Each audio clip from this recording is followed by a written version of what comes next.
when Vince was in charge of the male model stuff, here was the plan. If you remember, we came out and for an entire segment of SmackDown, right, a 2-hour show featuring Roman Reigns and the Bloodline on free TV on Fox, a huge network. An entire segment was dedicated to us coming out and posing. And we were like, what is happening? We would have rehearsals backstage before the show. Not backstage, in the bowl, like outside in the ring.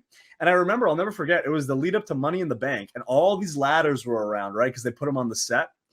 And it's time for the model rehearsal. We come out in our, Gucci, Versace, that we bought, by the way. And the company would later reimburse us for, which was crazy. Okay.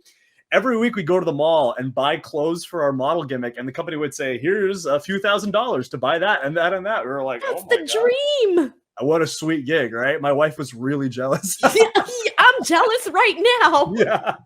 So we were wearing our clothes.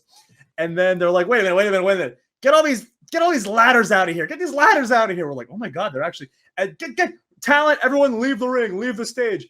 We had never done anything like this. Okay. We were never put in a position where we felt like the focus of the show or the rehearsal.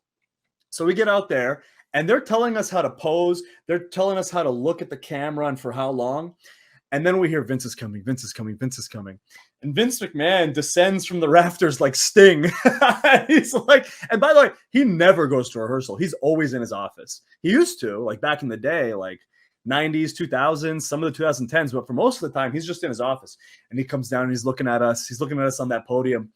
And he looks at Mason. He says, white pants. You can't wear white pants. Looks bad on TV. Change it. We're like, oh my God. Run back to the locker room. He changes his pants, run back. And he's just like staring at us. And I've never felt more like, it was a cool feeling, but it was also very surreal because I had never done so little in wrestling for so much, right? I had wrestled. I had taken bumps off the top rope onto the apron. I'd gone through tables. I fell off ladders. But this was the most nervous I had ever felt because Vince McMahon was judging my posing ability.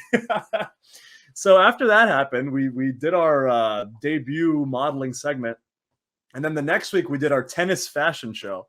And I was talking to my writer. I was like, what do you guys think we're going to do? And he was like, well, if you believe Vince, you're not going to wrestle for like 6 months. I was like, what? He was like, yeah, he just wants you to model for months and months and months. And the plan was every week or every other week, we'd come out and do a new fashion line. And that's what he wanted to do. And I have no idea if that's actually what would have happened. But at the time, I was like, this is a pretty sweet gig I got going on. I am like literally, I'm shook right now with all of this information. So I have a couple of questions. No, please, First of all, so with Vince out there watching you do these poses, and it's obviously something different. You feel totally out of the box doing something like that. How did you feel doing that in front of him? And then what feedback did he give you in regards to like the poses themselves? So Vince was very specific, right? He wanted Mace, because obviously Mace is so much better looking than me. He wanted Mace to be the chiseled, handsome god of fashion, right? With the square jaw, and he's giant, and he's this hulking, but also very sort of like elegant and slender physique. And Vince's idea for me, because something he said to me is he was like, "Oh, I always feel that you have a very charming personality. You're very well spoken." And I was like, "Oh, that's cool." He was like, "I want you to be suave. I want you to be this charismatic prince." And I was like, "Oh, okay." So what he emphasized was that he wanted the cameras to linger on Mace's body parts, like his arms and his quads and his thighs. Quads. I was just rewatching that today, and I was like, wow, because he's doing the small shorts and it's, going all the way up. You see the quads. 100%, like statuesque, like Michelangelo's David. And what he wanted for me is he wanted me to have sunglasses so that I could turn them down and just pierce the camera. He was like, "I want you to look into the people's souls." I was like, okay, yeah, sure. So I was doing a lot of these like looks like this where I would like kind of give doe eyes. And one of the things actually is one of the writers was like, "Hey, you really want to put over this like pretty boy thing? You should blow a kiss to the camera." I was like, okay. So during the rehearsal, I did a turn and I went, and then Vince came over and he was like, "Yeah."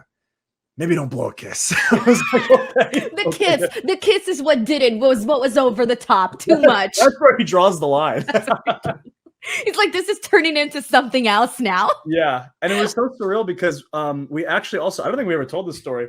We also did a house show loop of just modeling. I swear to God, we went to the house show. We went to like 3 house shows. It was me, Mace, and LA Knight at the time, Max Dupree. Max came out, cut his promo to the ring, introduced us. We came out, modeled, left. That was it. Crowd was furious. There was no payoff.